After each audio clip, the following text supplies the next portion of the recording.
Hey everybody, Jason Brand here with William Raveis Real Estate. Wanted to continue my series for first-time home buyers or people who may not have been in the process for a while and want to refresh.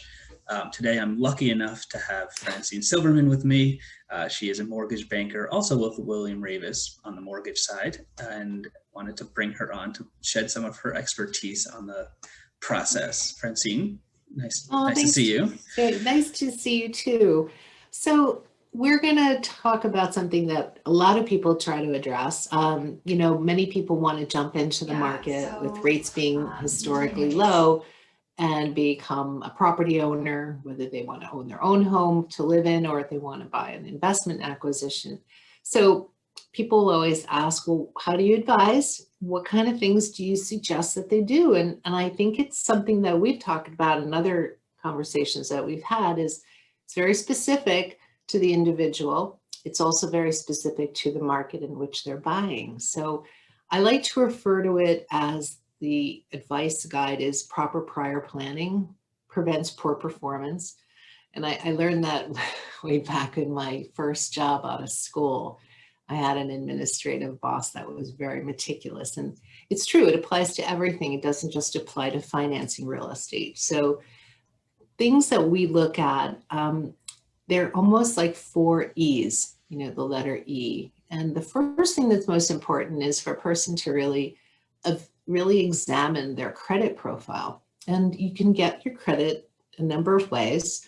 You can get the report by calling the three central credit bureaus, TransUnion, Equifax, or Experian, get a free report and contact someone like myself to really understand it because it could be kind of mysterious at first. But really to discern what kinds of credit do I show? And what really is important is not just get your credit report, see what your scores are, but how many trade lines do you have actively in use? Because that's a very important underwriting requirement is to have at least 3 to 4 active trade lines.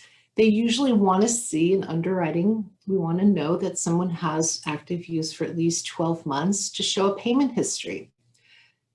One of the most important things about credit is also if you have a lot of balances relative to the limit of credit allowed to you, that could be a negative influencer that could impact the credit score in a negative way. And not to rush out and take an offer from someone that says, hey, we'll give you 0% for 12 months. So take your balances from your cards and just roll them into this new account and not pay interest. Well, that's like credit suicide because that creates 100% balance to its limit. And people don't realize that because it's not something that really they're told. They're just telling you, hey, clean up your credit and do this. And that's not really what we suggest. So it's sit back, make some choices, look at what the options are. And the next thing is basically, do I eliminate debt or not? So the second E is the elimination of what kind of obligations people show. So if you have credit balances and you have monthly payments, it may or may not be wise to pay them off because we also look at, as a buyer, how much money do you have available to you to put toward down payment and closing costs and reserves. So you may qualify from an income point of view carrying that credit card debt. So maybe we would suggest if we evaluate, pay it off later. I don't know if you've been told a lot of times people think I should just pay off everything I owe and then I can go get myself approved. Have you heard that? Yep, I hear that all the time. Yeah. So when I talk with people, whether they're first time, second time, doesn't matter how many times, we look very carefully at a person's patterns of payment, what kinds of income they have, if it's consistently dispersed monthly as a base salary, or if they have bonus-driven incomes. Do they use the credit cards for business expenses and get reimbursed? So we were evaluating a lot of these things, but generally people at a first-time position think they shouldn't have any debt, but then they go and they deplete a lot of funds available and it could hurt them because just as important, if not more so, is do you have enough assets to cover the down payment? The closing costs are also variable based on taxes that are specific to a property, whether there's maintenance, if we're in the city. So we don't really want people to go watch 10 YouTubes, other than ours, of course, and then try to figure out, oh, I'm going to just go do what that person said, because not everybody has the same approach. And having done this for 34 years, there's a certain amount of experience that I'm speaking from that tells me really everybody has to be evaluated individually. Another thing is, and I imagine when people come to you, they have an idea, like they just went to see their friend's loft and it's beautiful and I want to live there. So do you have to really evaluate, that's my next E, their lifestyle, their needs? How do you approach that? Because that's also important about buying something first time. Well, when someone comes to me and they say they want X, Y, and Z, the first question is why. You have to figure out why they're doing what they're doing to be able to see if it's something that they could even afford, not even looking at their debt, looking at their assets. If they're not in the right area, the right industry, the right time of their life, it may not make sense at all, even if they... Exactly. I mean, there's so many people that there's a glamour to it that, somebody may live, uptown in a different type of dwelling, and you can go visit and see that that's inspiring. I want to own that, but is that their lifestyle? Is that where they're going to want to go home to? Is that what they want to experience? Do they want to have a doorman or not? I think there's so many facets and details that forcing people to pull it back and really sit and be contemplative about it, really think about it, because it's the decision that you make that you're going to have to live with for quite a bit of time. Some people say, oh, I'm only for 5 years. Well, maybe not. We don't evaluate things on a short-term basis.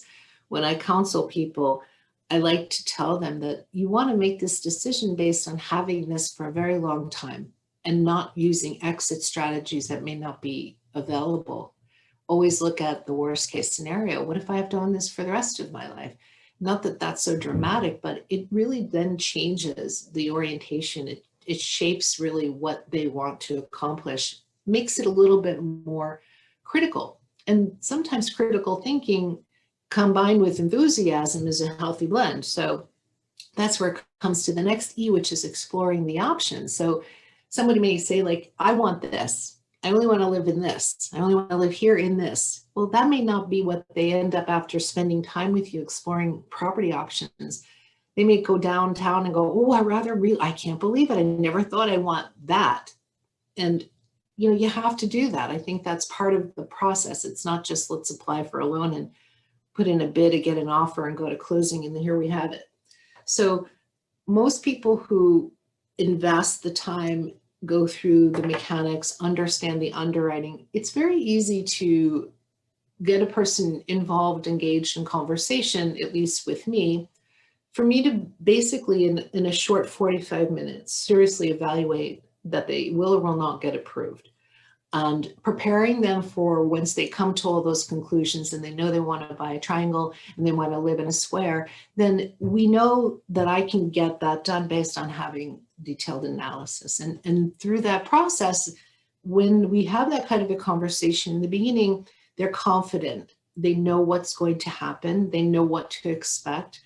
Bidding in an aggressive market, which is starting to be the case in a lot of places in the city, outside of the city, you want to be prepared to go beyond what you thought you were going to. And in that dialogue I have with people, we explore what that looks like and feels like, so that if we're in a bidding situation, they inherently know they can. That is, to me, the most successful factor is confidence in knowing that you can make that bid and they can execute and they can perform. And that comes with conversation. It comes with building a relationship of understanding, education, comes some trust, because people tell me the most, deepest and darkest things they don't even tell their friends. So you want to have counsel, you want to go to, you want to have a resource that can say, you know what, let's look at it from a different perspective, because, you may think you're going to have a bonus going forward, but what if you don't? Can you feel comfortable with this? Or, I know that I'm going to have this happen and I'm going to change a job. So we try on a lot of different circumstances. And then at some point say, where do you feel comfortable? because people have to sleep at night too. And it's sort of the most important thing is to make sure that aside from underwriting it and qualifying it from a standard, that there's that lifestyle underwriting that I believe is important, so that that whole proper prior planning, you end up at the end of the day being really comfortable with the decisions that are made. Yeah, and like we mentioned, the pre-approval and pre-qualification, that's something we'll say for a different call, but that's super important to do right away before you start any search. Absolutely. I mean, you want to be able to know that aside from which the people that you're taking out are comfortable with you, but also that you know that they're going to be able to do what needs to be done. And as far as the sellers too, you know, with the pandemic, no one wants to show properties to people who haven't really been pre-approved, and anybody can go online and get any kind of piece of paper that says XYZ, but the true vetting of an individual and really delving into the details of their financial profile, and not just how much money do you make and how much money do you have. That's so superficial. We take it to a level where you're really understanding how the income is derived. Will there be any issues in terms of verifying and approving those sources, looking at assets and from whence they're derived and how and what they need. And there's so much that goes on, myriad details. And when I discuss with my clients, they know all of that. So I underwrite as I'm speaking, and we go through all of that analysis. So as that pre-approval is not just like bubble gum, put a quarter in and it pops out a document, they've gone through really an exercise in underwriting, and intuitively makes them understand, and then they're happy to be able to move to another price point even. So again, people may have been told, oh, you're only approved for X and you have to sell your house in order to buy this.